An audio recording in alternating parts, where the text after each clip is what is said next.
오늘의 예배에 나오신 여러분 주님의 이름으로 환영하고 축복합니다. 어저께 공지해드렸던 것처럼 이번 주는 녹화로 오늘 예배 진행된다는 점 알려드리면서 오늘 우리에게 주시는 하나님의 말씀 함께 살펴보겠습니다. 오늘 우리에게 주신 하나님의 말씀은 열왕기상 12장 21절에서 33절까지 말씀입니다. 르호보암이 예루살렘에 이르러 유다 온 족속과 베냐민 지파를 모으니 택한 용사가 18만 명이라.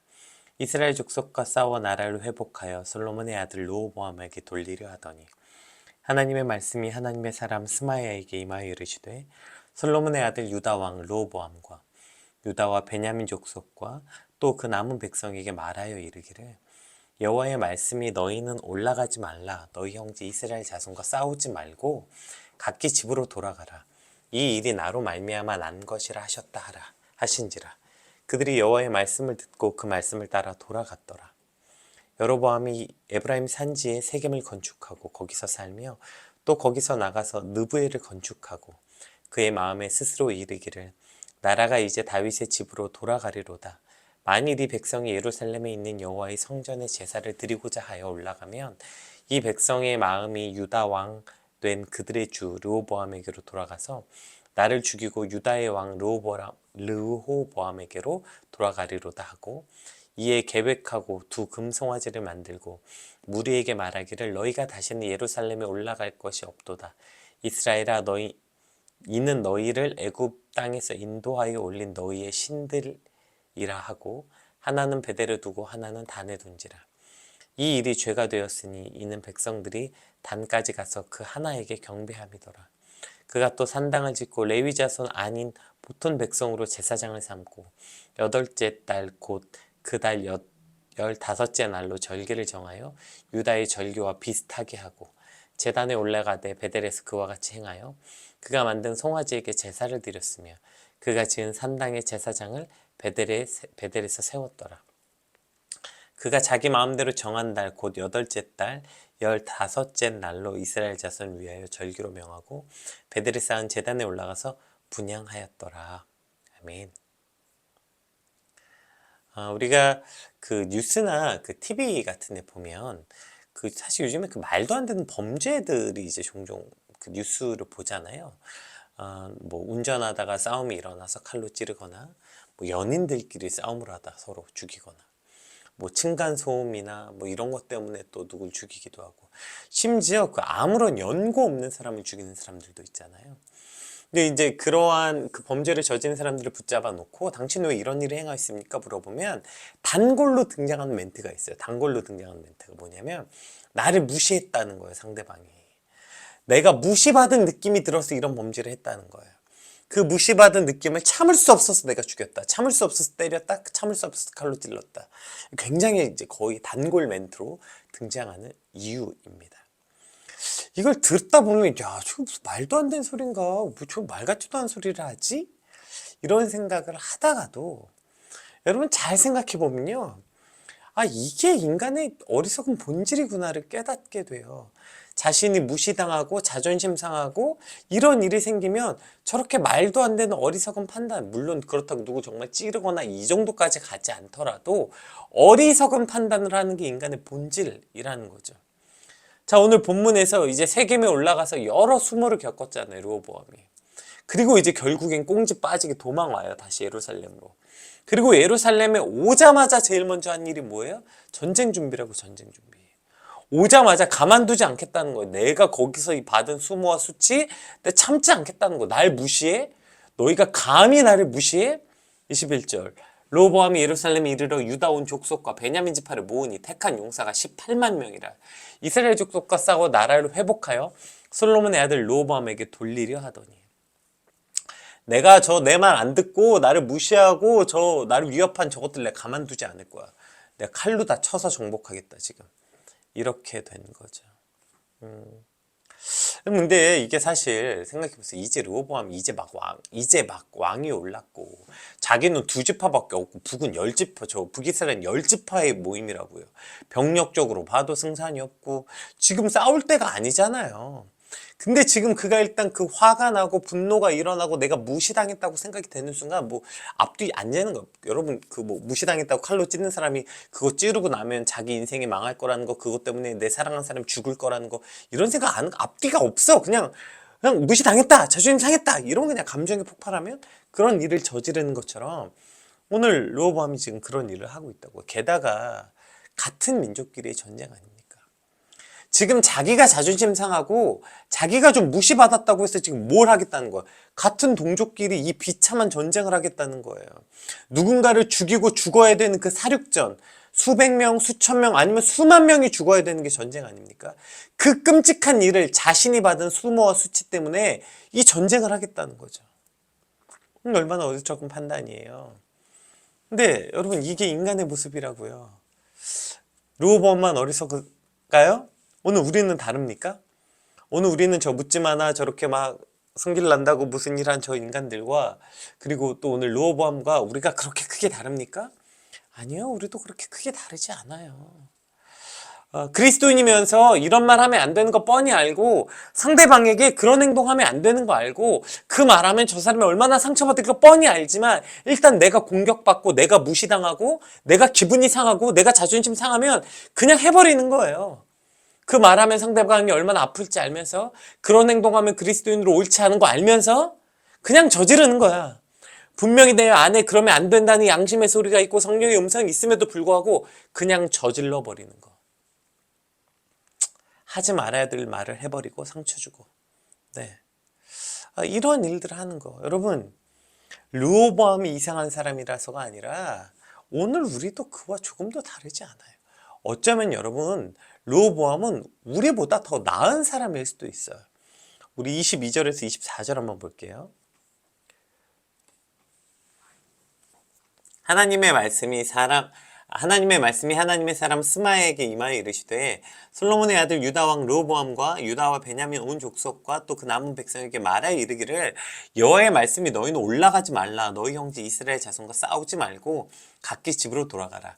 이 일이 나로 말미암아 난 것이라 하셨다 하라 하신지라. 그들이 여호와의 말씀을 듣고 그 말씀을 따라 돌아갔더라.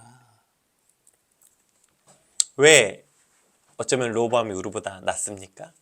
예. 이 사륙전, 이를 하나님 그냥 두고 보실 리가 없잖아요. 하나님 기뻐하실 리가 없잖아요. 그러니까 하나님이 개입하세요. 하나님의 사람 스마엘을 보내서 내 형제 이스라엘과 싸우지 말고 각자 다시 집으로 가라, 이렇게 한 거죠.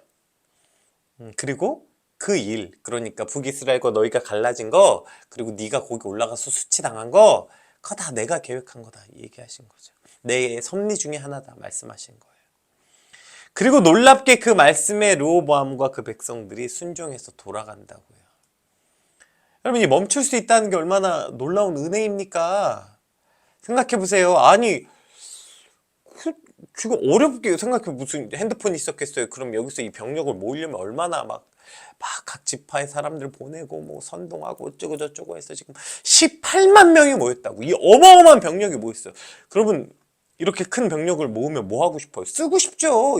아니, 어렵게 이렇게 지금 용사만 모았는데, 근데 지금 전쟁하겠다 했는데 여기서 갑자기 어떻게 뜻을 꺾습니까? 여기까지 왔는데, 어떻게 이렇게 모았는데 이것을 그냥 흩어? 그러니까 뭐죠? 이런 말 있잖아. 뭐 칼을 뽑았으면 무라도 썰자, 뭐 이런 거 아니에요. 그런데 하나님의 뜻이 아니다, 그냥 멈추는 거예요. 네. 이게 하나님의 은혜였고요. 어쩌면 이거야말로 르호보암이 오늘 했던 가장 지혜로움, 가장 큰 용기라는 거죠. 여러분, 이걸 못해서 우린 끝까지 가는 거 아니에요? 어리석은 거 그 끝이 아닌 거 알면서도, 아닌 거 아는데, 그래도 일단 여기까지 와봤잖아, 그러니까 한번 끝까지 가볼게. 이거 하나님 뜻이 아닌 거 아는데, 이거 하나님 기뻐하실 일 아닌 건 아닌데, 기뻐하실 일이 아닌 거 아는데, 근데 기왕 여기까지 왔으니까 나 한번 끝까지 가볼래. 여러분, 이게 뭐 지혜입니까? 이거 뭐 용기예요? 오기야, 오기 그거. 네. 이게 어리석음이라고요. 그러나 거기서 멈출 수 있는 것, 어떠한 대가를 치르더라도 하나님 뜻이 아니라고 말씀하시는 거 멈추는 거, 그거야말로 큰 은혜이며 용기며 지혜라고요. 근데 그걸 알면서도 끝까지 가는 게 바로 오기고 어리석음이라고요. 우리가 그리고 멈출 수 있는 거, 그럼 거기까지 갔는데 멈출 수 있는 이유가 뭐예요? 하나님의 음성이에요. 나로 말미암아 난 것이라. 우리가 누군가와 갈등이 생기고 자존심 상하고 기분이 상하고 무시당하고 그럴 때 이 일이 왜 일어났는가 기억하고 하나님 왜 그럼 내게 이런 일이 일어났습니까? 묻는 것에서부터 시작해야 된다고요. 그러면 우린 저 어리석은 감정의 폭풍에서 벗어날 수 있어요. 와, 내가 왜 이런 무시를 당했지? 와, 내가 왜 이런 자존심 상한 얘기를 들어야지? 와, 내가 왜 이런 말을 들어야 되지? 와, 내가 왜 이런 꼴을 참아야 되지? 왜냐하면 내가 내 가정을 위해서 기도하지 않았으니까요. 왜 내가 이렇게 억울한 소리를 들어야 되지? 왜냐하면 내가 내 형제와 부모를 위해 기도하지 않았으니까요. 왜냐하면 내가 내 공동체를 위해 하나님 앞에 간절히 기도하지 않았으니까요. 그러니까 이런 오해와 감정들의 폭풍 속에서 내가 지금 전쟁을 치르고 있는 것이구나 깨닫게 돼야 되는 거죠. 왜 이런 상황이 있지? 아, 하나님이 이 모든 상황을 통해서 지금 내게 말씀하기를 원하시는 거구나. 하나님의 음성을 들을 수 있어야 돼요. 하나님의 음성을 들으면 멈출 수 있는 거예요. 끝까지 가지 않고 오기 부리지 않고 아 여기까지 왔는데 그래도 어떻게 전쟁이라도 해봐야 되는 거예요. 코앞이라도 잠깐 쳐들어가 봐야 되는 거 아니야? 이런 쓰잘데기 없는 어리석은 판단을 하지 않고 멈출 수 있고 거기서 숙일 수 있고 이것이야말로 용기예요. 아 그래도 내가 이렇게 했는데 여기서 어떻게 숙여? 아유 여기까지 왔는데 그래도 어떻게 그냥 또 모냥 빠지게 또 어떻게 또 바로 사과를 해? 어떻게 화해하자고 해? 이게 오기고 이게 어리석음이라고요. 빨리 기억해야 돼요. 아, 이 상황을 하나님 왜 내게 허락하셨지? 여기서 하나님의 음성을 들을 수 있어야 돼요. 그런데 일단 감정이 상하고 내가 무시당했다, 뭐 내가 뭐 그렇게 자존심 상했다는 순간 듣기 싫어. 일부러 안 들으려고 일부러. 그래서 일부러 하나님 말씀도 안 보고 싸운 날은 뭐 큐티도 안 하려고 그러고. 이게 어리석은 오기라고요, 오기. 그런데 거기서 멈추는 거 그거야말로 용기고 신앙의 결단이며 그거야말로 지혜로움이죠. 그런 면에서는 사실 뭐 어리석은 왕이었고 악한 왕 르호보암이었지만 어쩌면 우리보다 더 나을 수도 있어요. 왜요? 르호보암은 멈췄거든요. 오늘. 하나님의 음성을 듣고 그 자리에서 멈췄습니다. 18만 명이나 모아놓고 거기서도 멈출 수 있는 용기. 이게 어쩌면 르호보암이 우리보다 나은 면이겠죠.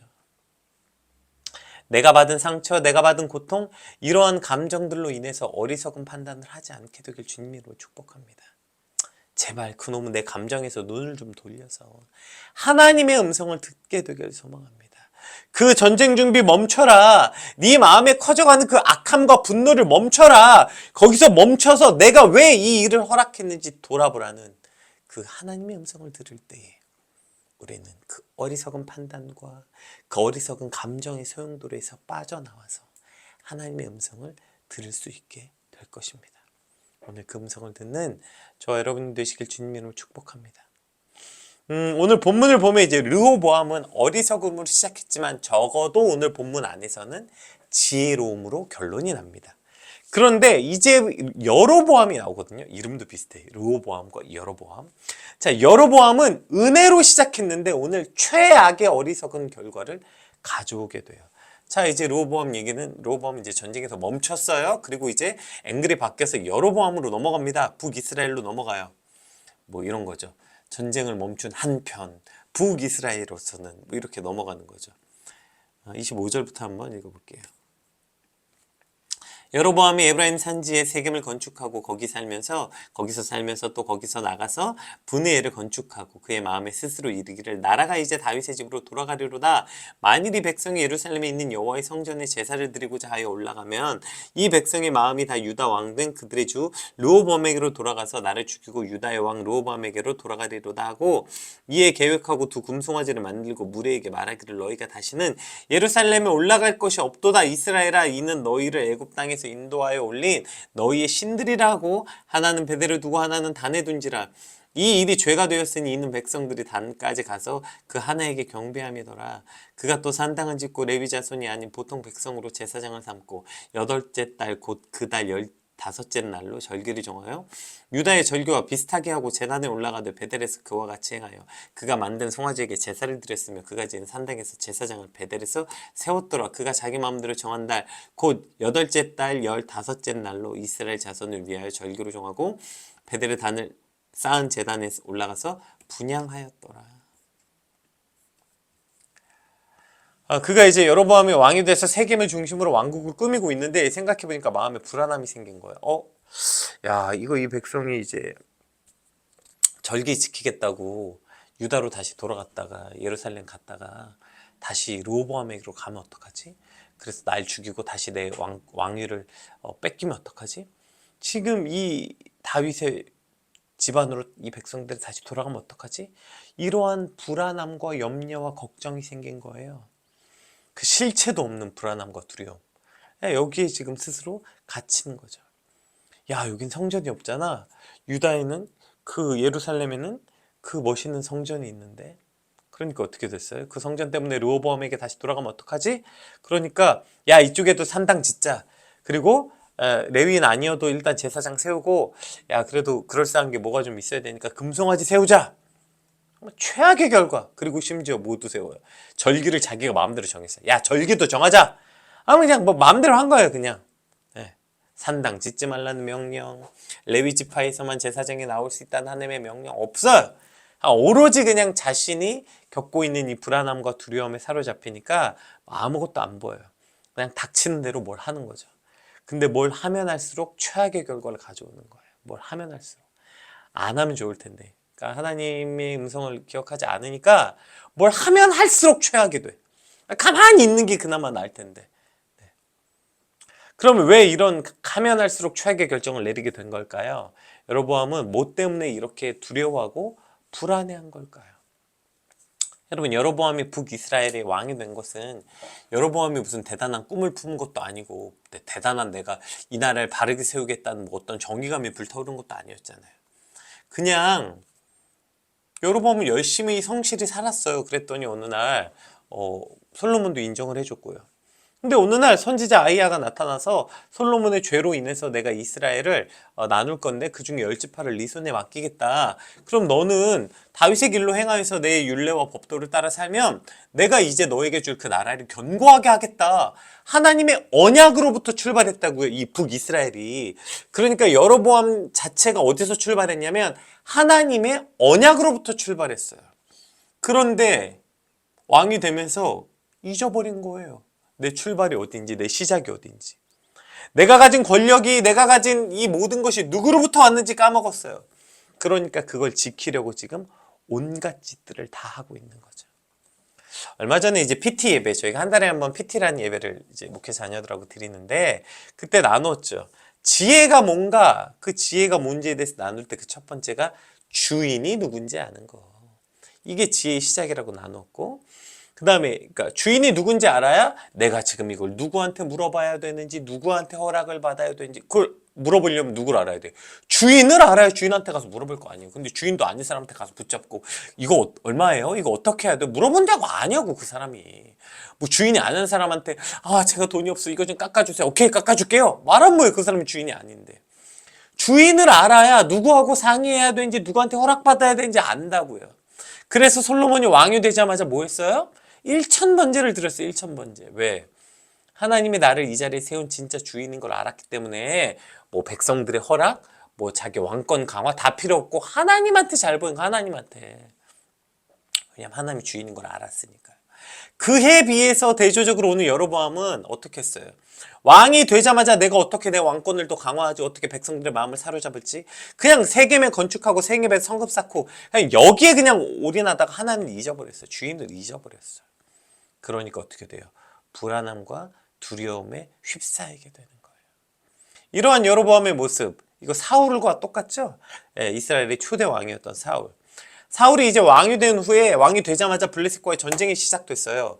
그런데 이제 블레셋하고 전쟁하려고 이제 군사를 모았는데 뭐 그때 처음 나라가 됐으니 뭐 나라꼴이 있었겠어요. 무슨 아니 병사들이 무슨 훈련을 받았겠어요.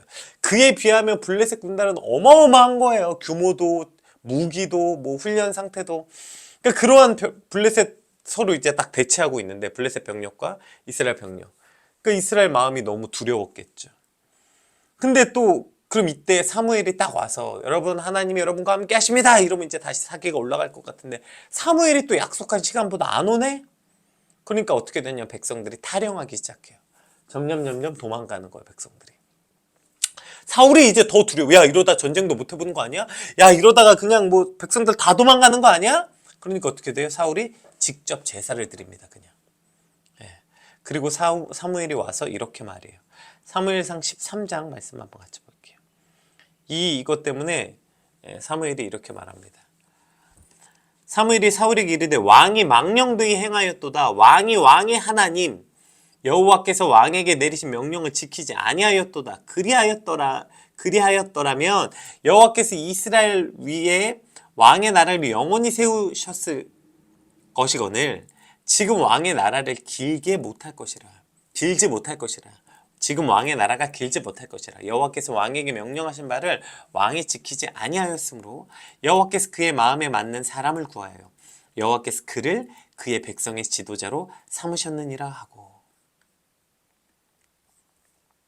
지금 왕이 하나님의 명령을 어겼다. 왕은 하나님을 믿지도 않았고 왕의 욕심과 욕망 때문에 하나님을 망령되이 일컬었다. 즉 하나님을 이용했다.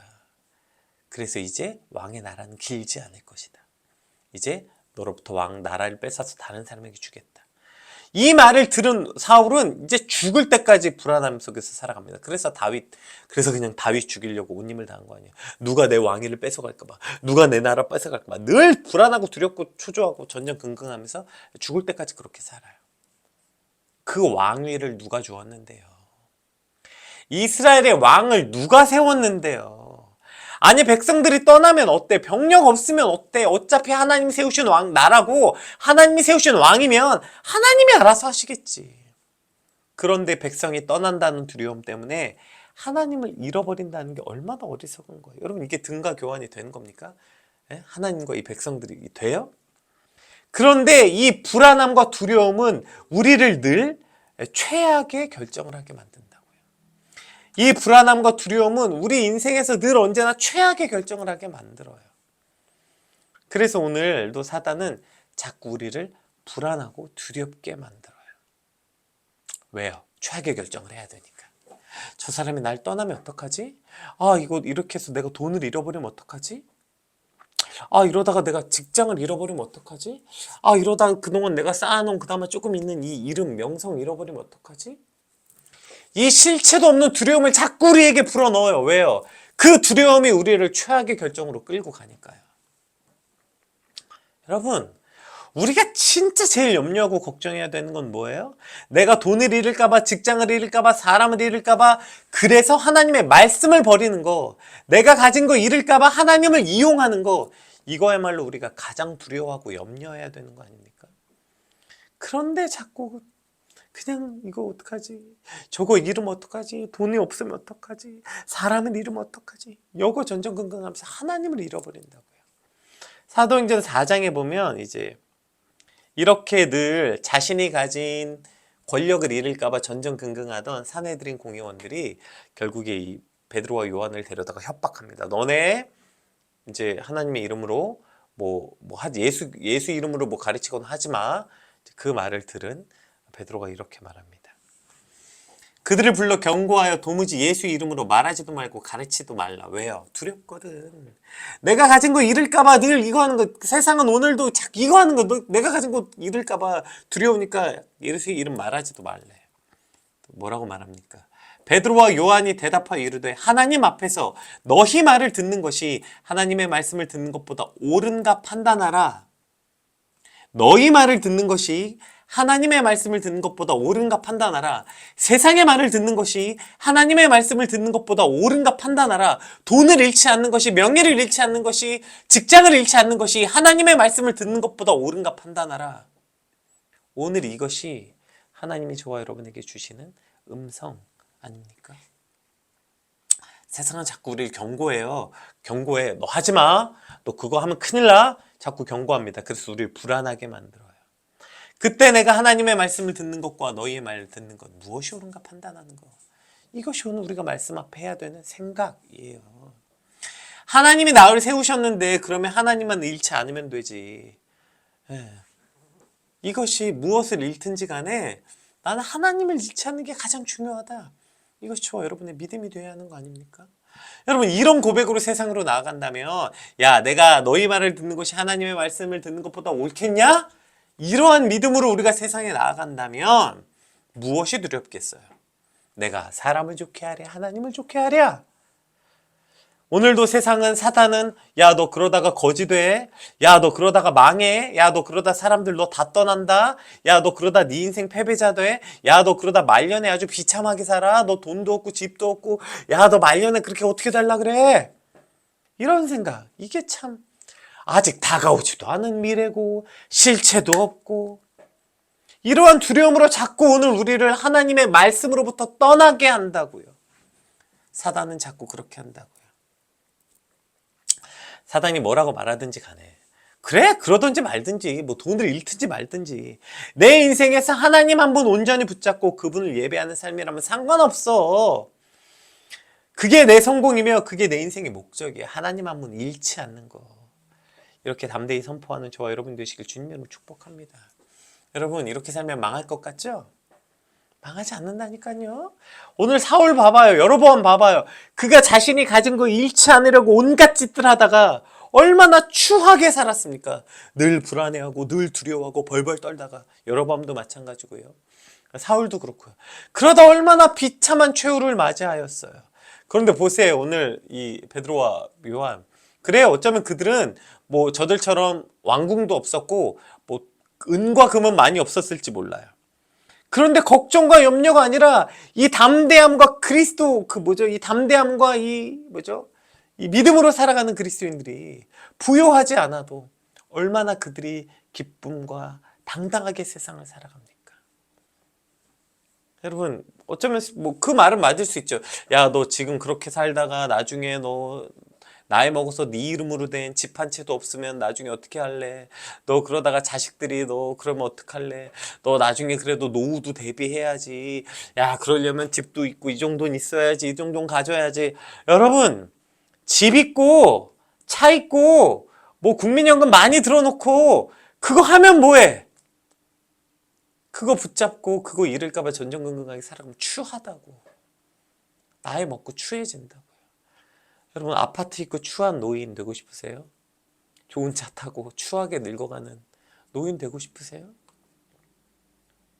그렇게 살아서 뭐해요? 그 아파트 있고 그렇게 추하게 늙어서 뭐 할 거냐고 그거. 그냥 어떻게 하면 이거 잃을까? 자식 새끼들이 이거 가져가면 어떡하지?